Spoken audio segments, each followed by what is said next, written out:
ذو جرائم اللي ارتكبتها القوات الدرك الجزائري في لي زيفانمون تاع غرديت 2014. شوفوا هنا الدرك الجزائري كيفاش يقوم بتخريب سيارات الميزابيين الأمازيغ بعد ما يقتحموا الأحياء ويقوموا بالتخريب بعدما يكونوا يقودوا الهجمات الإرهابية مع هذوك المجرمين والمرتزقة اللي يدخلوا للديار ويحرقوا ويسرقوا ويهجروا مزاب.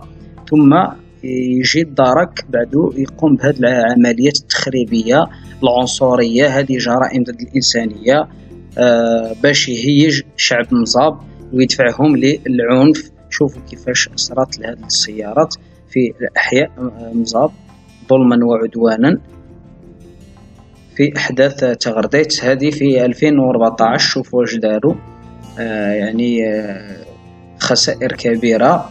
هذه ماشي المجرمين، هادو الدرك الجزائري قام بهذه العمليات التخريبية.